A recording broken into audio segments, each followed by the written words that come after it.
Welcome to the Pitchin and Sippin podcast, where we talk PR trends and tips over sips and meet a wide range of incredible founders, PR pros, and members of the media.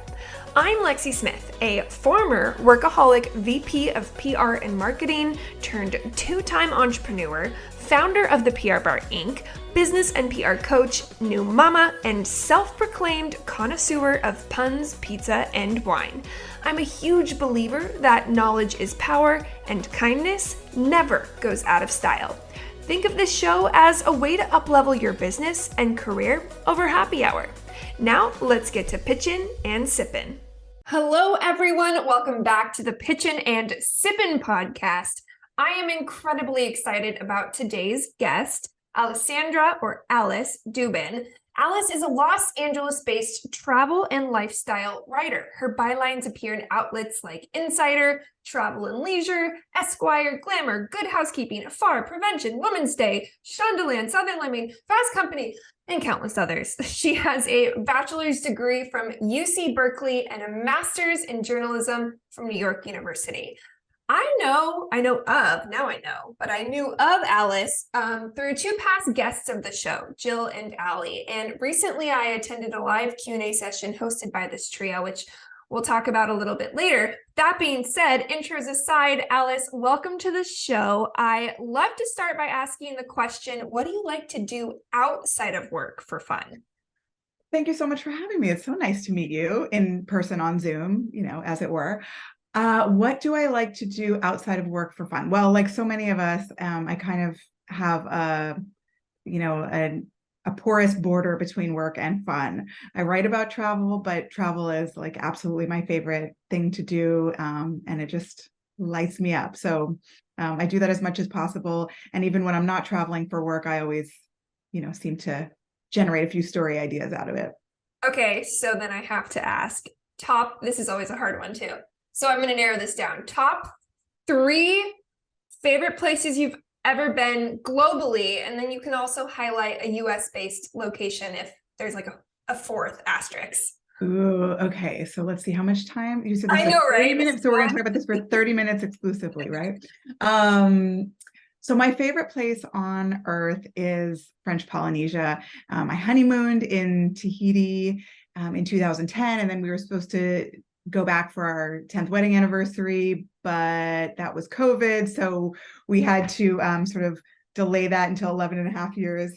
I had a marvelous trip back last January. I also got to visit on some press travel over the last few years. And it's just the most, it's like, if you've never been to Tahiti, Bora Bora, or any of the Tahitian islands, it's like truly the most beautiful, otherworldly place on earth. Like, I've done some snorkeling there that I was looking at these fish and looking at the wild, the sea life, and I'm thinking, I know my eyes are open, I know I'm awake, but I truly can't believe what I'm seeing right now. The colors and just, it's truly paradise. So that's my favorite place to visit. I've also had just amazing travel days in Bali and Belize, Istanbul, Marrakesh, Greece. Oh, Greece. And in the US, I'm a big desert fan. I'm a longtime fan of both Las Vegas and Palm Springs for different reasons. Palm Springs for the restorative, relaxing, dry air that sort of transports you to another headspace entirely, and Vegas, I guess, also for transporting me to another headspace entirely, but for different reasons. For a very different reason. Okay, couple comments back. First, guys, we're recording this on February 15th, meaning yesterday was Valentine's Day, and I got my husband, one of the things I got him was a couple's bucket list. And so we sat down and started. Travel's a huge passion of ours, and top of our bucket list as a couple is Tahiti. So I love that. So bad. I love that. And now I have to get a travel bucket list. That's so fun. Really I actually have one in my notes app where I keep all my important things. Yeah, it's fun. I've always had my own and he's had his own. I'm like, oh, cute. Let's be cute and make one together. So that's what we did. And then second question I had, what island in Greece? That's where I did my honeymoon. Oh, yay. Well, Santorini, Mykonos, and also I went right before the pandemic with my whole family to one of my best college girlfriends is Greek American, and she christened her son back in sort of her family's ancestral, village in Greece. And then we went with all the Greeks, to all the Greek and Greek American friends to Spetses, where it was mostly Greeks on holiday, and we had the best time. And I think especially because we were with Greek speakers, we sort of we got a little access that we might not have otherwise had. Literally, I'm like, wait, Lexie, what is this podcast on? Okay, I'm gonna bring it back, guys, because I'm over here now dreaming in La La Land. So love travel. I'm with you there. Guys, don't worry. Okay, so reining it in, I'm reining myself in. We're gonna transition to talking about your career. So let's rewind time and just high level give us the Cliff Notes version of your career up into today. Okay. Well, as you mentioned in the intro, I studied undergraduate at UC Berkeley, go Bears. And I knew that I was going to be a writer, but I started out as, corporate communications, and very soon after realized that journalism was where it was at, and that's where I wanted to be for sure. So that was when I went to NYU for graduate school in journalism with a focus on cultural reporting and criticism. And then when I graduated, I started my career there actually as an editor for a trade publication for the events industry. And that was so rewarding in so many ways. I stayed on in various capacities for, oh my gosh, I mean, even I still very occasionally freelance, but I was on staff for probably 14 years. I had the opportunity to move out from New York back to LA, which was home for me, to launch the LA bureau and really the West Coast bureau of what we were doing. So I oversaw the Vegas coverage as well, and I started freelancing on the side. And then my freelance career sort of took on a life of its own, as happens, and it just sort of was growing and growing and growing. Started contributing a lot of freelance content to bravotv.com. I came on there eventually in a staff position when kind of freelance, just became, it was converted into a staff position. Left my other responsibilities at that time to bravotv.com at that time was launching lifestyle verticals. So I came on to head up the travel section. And then I also ended up getting the food section under my purview. And in 2019, just prior to the pandemic, I was laid off in a restructuring. I thought it was the worst thing ever. I had never somehow, even in this crazy changing industry, been laid off before. It's very painful. Can't recommend it if it's happened to anyone. And I assumed that I would be looking for another, sort of full-time job to replace the one that I had lost, and health insurance and 401k matching and all of the things that I thought were, really desirable and that I thought I couldn't afford to lose. Was freelancing in the meanwhile, just sort of honestly to of course generate some income and to stay relevant and to sort of keep my name being widely circulated. Well, what happened? I got more and more clients. I really started to love the work that I was doing. I loved that it was so diversified. So within a few months I had,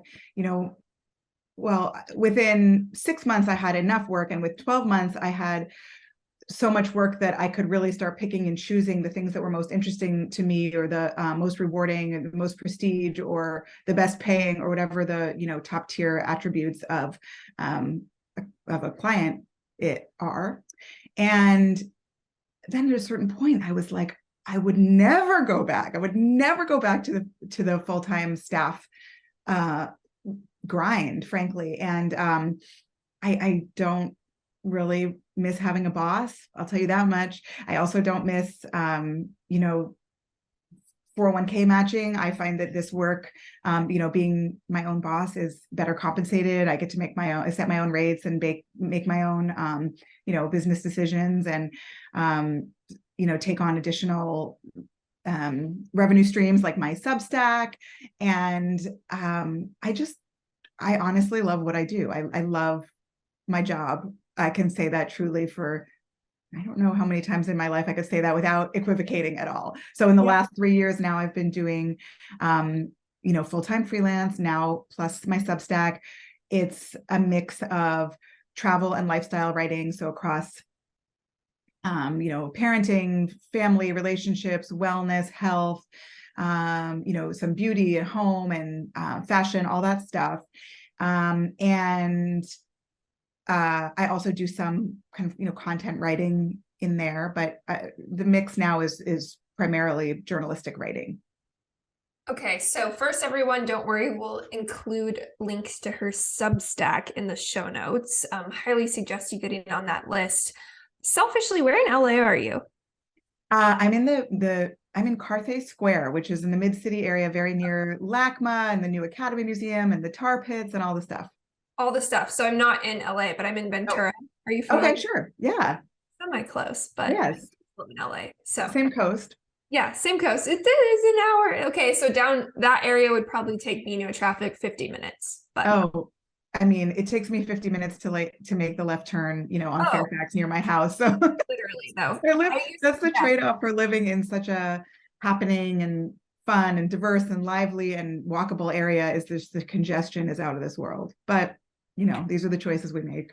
I wish we had met circa 6 years ago, because I used to be the director of PR and marketing for a hospitality group across LA. Are you familiar with the Above 60 property in Beverly Hills?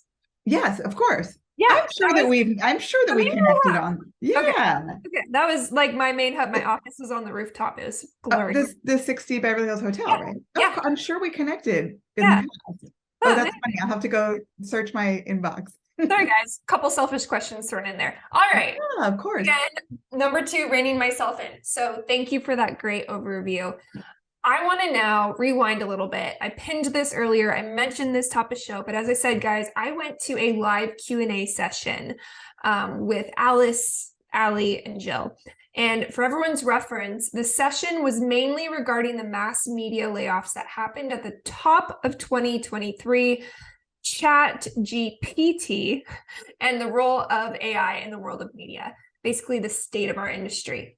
By the time that this is going to air, there probably is going to be some updates to the space, but I'm just giving you guys that context as to where the timing of the world is when we're having this conversation today, which is mid-February. So, Alice, first off, can you catch everyone up to speed a little bit about what's happening across the industry right now when it comes to hiring, firing, and layoffs? Yeah, so wow, I appreciate that, the way you set up the introduction, because that's true. This is such a swiftly moving landscape, with the layoffs, I suppose, as well, but also with the developments in the the various AI tools and news and competitors popping up, that I think it probably will matter. If people are listening in a week or 2 weeks, it'll matter a lot. So that's a really interesting time to be in media, when it's always changing and always evolving, but now it's sort of like lightning speed at this particular moment. Your first question, I think, was about layoffs. Layoffs. Unfortunately, that is what we're seeing. We are seeing waves and waves of layoffs, starting around December. And it's, we've seen a large round at Dotdash Meredith, which I believe laid off about 7 or 8% of its staff. And, that's such a major conglomerate that, I contribute to many titles over there. And so everyone is kind of looking to see who of their friends are still standing in staff positions. Bustle Digital Group, BDG, did a big round of layoffs. It's tough, and it's reminiscent of earlier eras. Many of them I can remember. This is cyclical. It happens from time to time, and it happens a lot in media. It's the nature of this industry, and such a dynamic one. I think what will happen is these jobs probably will not be replaced. They won't be backfilled. What happened to me is that, I was laid off and I just thought I would be looking for another full-time opportunity.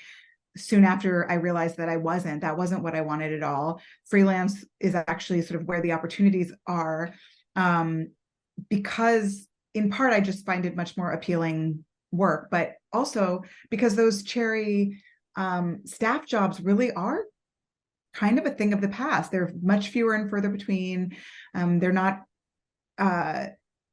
they don't even have the same prestige or compensation or any of the things that they used to have in the sort of Condé Nast heyday with the black cars and the expense accounts in the 90s and all that. A world that I came in and I missed I came in at the tail end of that, so I missed all that stuff. But, it nevertheless was certainly a different gilded age of staff editor life. So I think that it's just going to be, more and more of the people that in media are going to be swirling around this solar system, but in a different way, and that's in a freelance capacity. You know that I send out a community newsletter roundup every Tuesday, chock full of resources, free media kit downloads, event invites, journalist contacts, visibility opportunities. Basically, if you're not on the list, hit pause and sign up. It's super simple. Go to theprbarinc.com/newsworthy. That link is in the show notes. Okay, back to the show. Thank you for that overview. And I'm going to pull now the other kind of buzzword that is making headlines no matter where you look, and that is ChatGPT. And this is definitely related to the recent surge of layoffs. So do you mind sharing just high level, guys, don't quote or verbatim on this, but what is ChatGPT? Yeah, so in short, ChatGPT is AI. It's an AI tool for content generation created by OpenAI. And it really just kind of seemed to come out of nowhere, and it sort of happened so fast, and everybody was creating an account just to see what it was all about, which you can still do for free, is my understanding. Just go to openai.com and follow the prompts from there. You'll have to check a box that certifies you're not a robot, which is like #irony. Right. And then you should be able to poke around and try it out.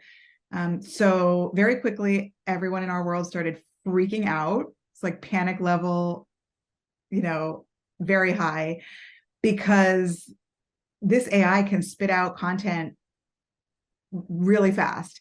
And it looks, at least at first glance, pretty passable right off the bat. I can go into a little bit more about why it's not very good right now, but we all imagine it'll get there. I mean, this is just sort of the first version. So soon after, last week, I believe it was, Google revealed its own AI functionality.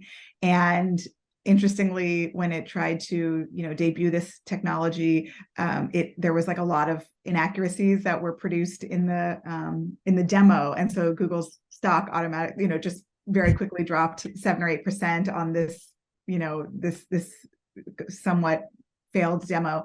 But it's clear that this is just the beginning stages. It's all coming down the pike. And shortly after Google announced its own AI in development, it of course changed its stance for ranking on AI generated content, of course, because obviously you would imagine that Google wouldn't want to penalize its own robots creating content.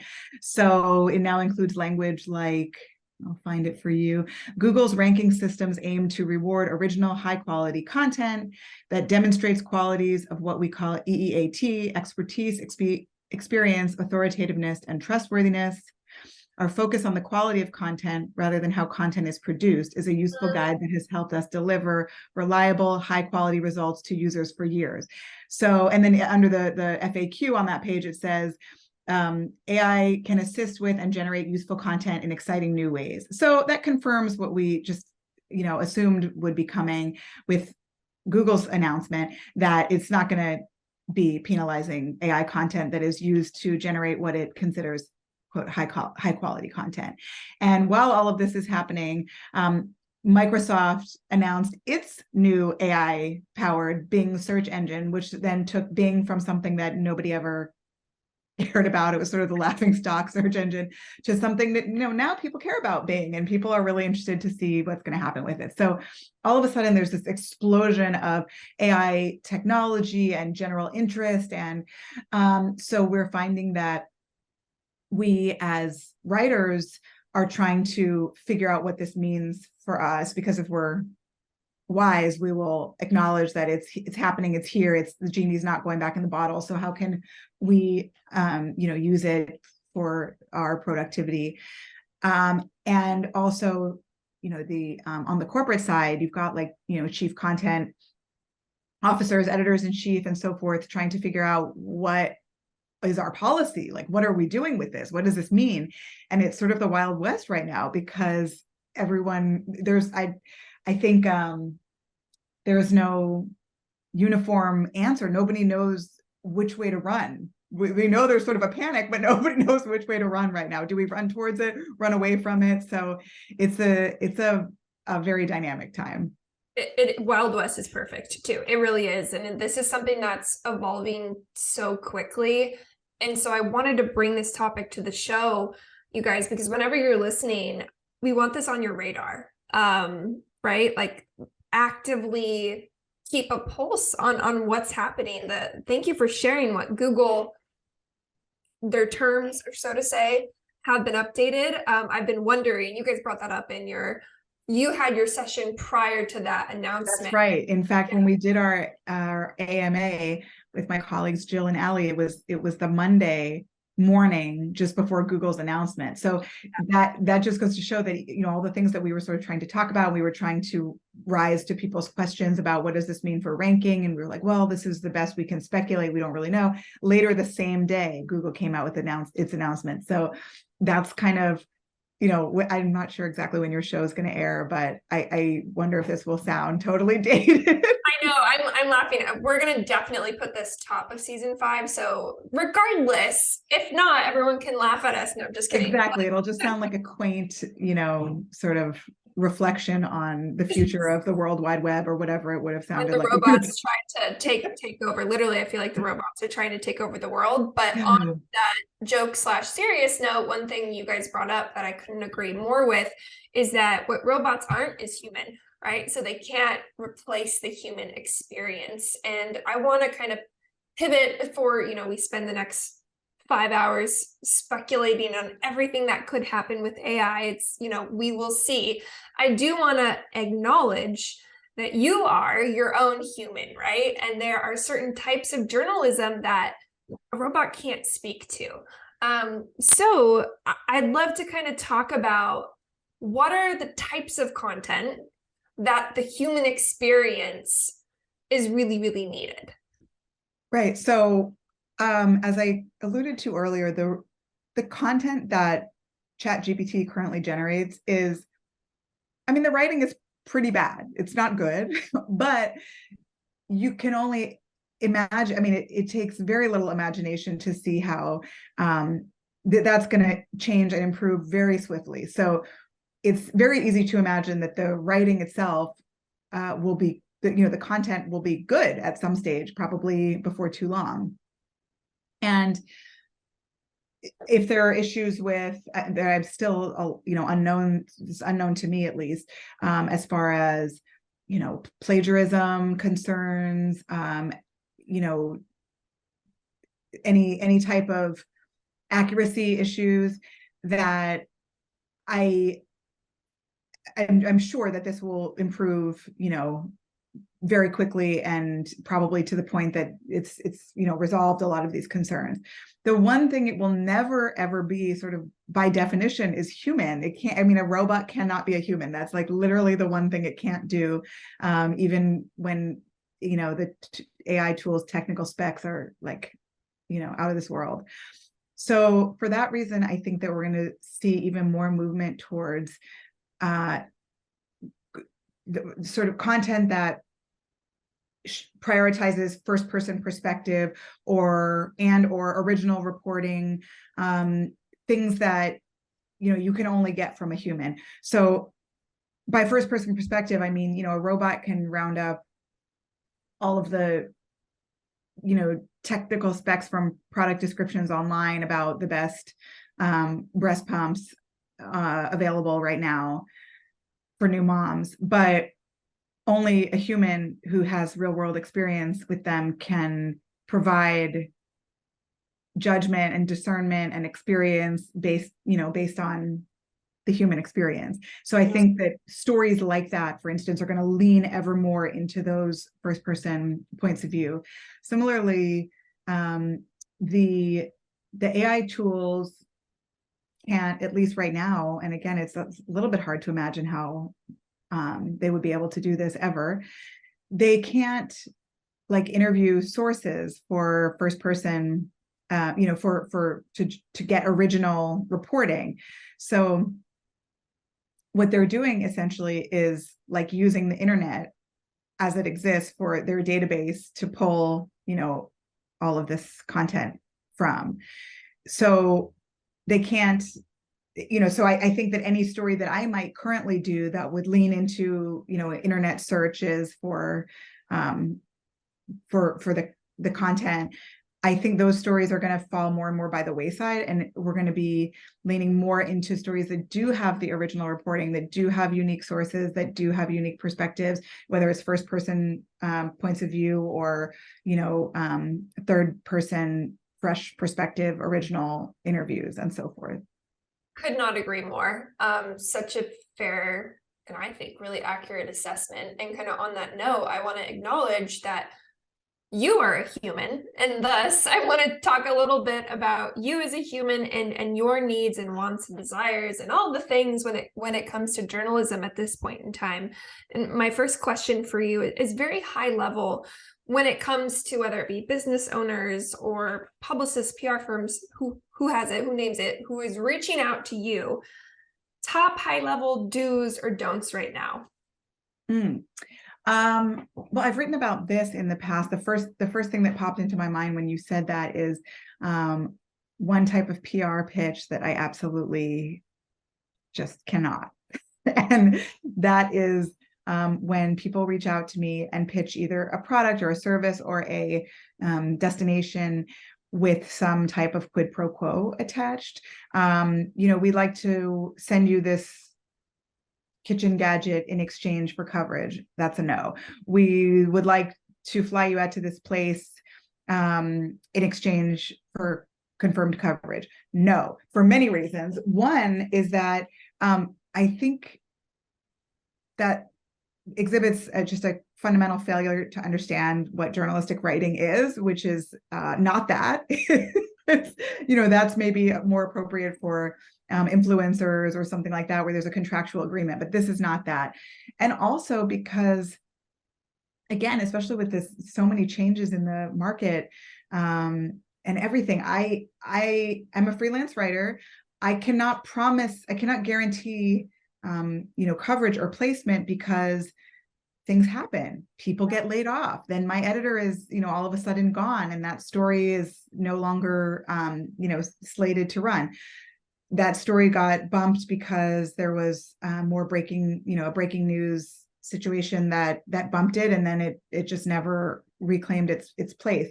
So and whole outlets disappear and shutter. Yeah. So there's no reasonable way, especially for a freelance writer contributing to an outlet, to guarantee coverage. I don't think any sort of ethical or appropriate way in almost all cases.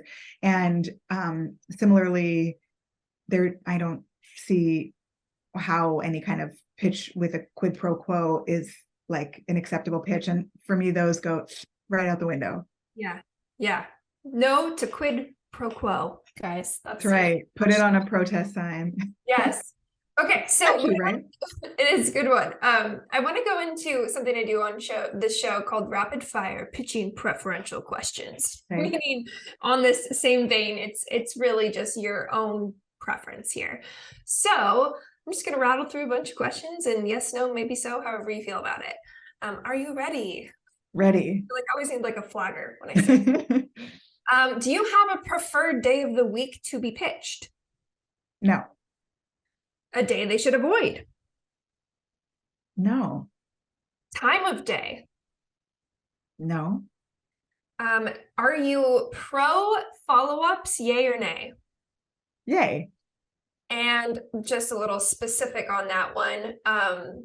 How, and I know this is a caveat, so it's a little not rapid fire, but the time in between a follow-up, do you have a preference there or advice? I think you got to give it at least a week, unless there's, some time sensitive, caveat or something has changed in that time. Like, oh, we wanted to update you and let you know that this product won't be live for sale by the date we suggested, or it's actually sold out, or this person has been let go from the company that was going to be speaking, that we offered you as a thought leader, then obviously follow up sooner. But otherwise, I'd say you got to give it a week. Fair. Okay. Where do you want to be pitched? Email, DMs, phone call, text? Oh my God, for the love of God, please don't call me. Nobody call me. My mom really should know better than to call me. Like, just do not call me, because that's where messages go to die in my voicemail. I literally have like 250 unread or unlistened to messages right now. Do not call me.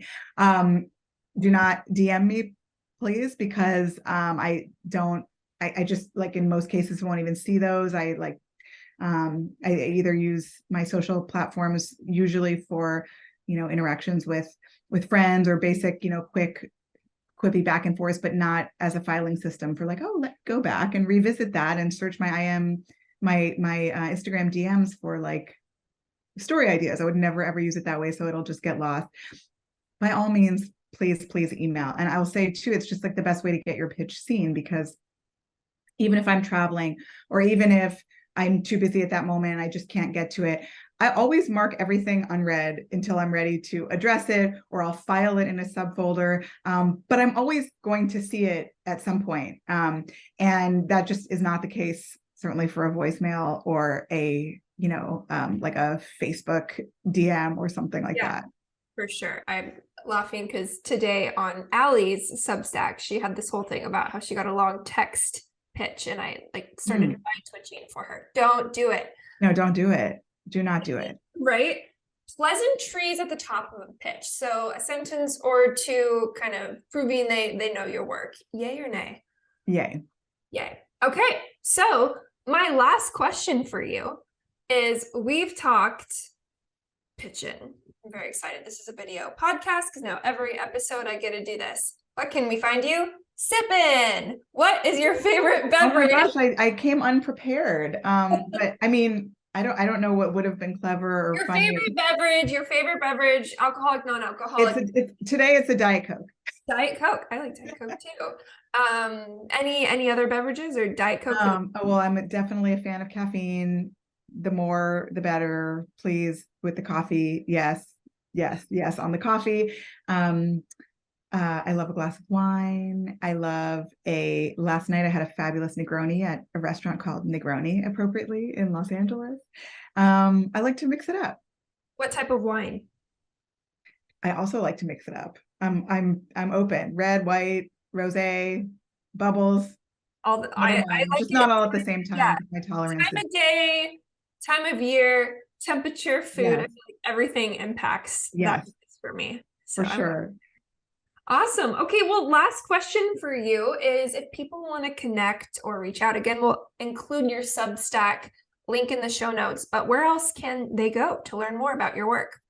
So for sure, you can find me on alicedubin.com and get my portfolio and my bio there, more about me, my Substack, Instagram, TikTok, and Twitter, all at Alice Dubin. Facebook is Alice Dubin Media. I mean, All the places. Talent. Omni-channel. I love it. Well, amazing. Again, could have held you hostage for 5 hours, but I'm so glad that we got a chance to connect and pitch and sip today. Until next time, guys, on the Pitchin and Sippin podcast. Hey guys, if you are enjoying the Pitchin and Sippin podcast, please do me a huge favor and leave a review wherever you are listening.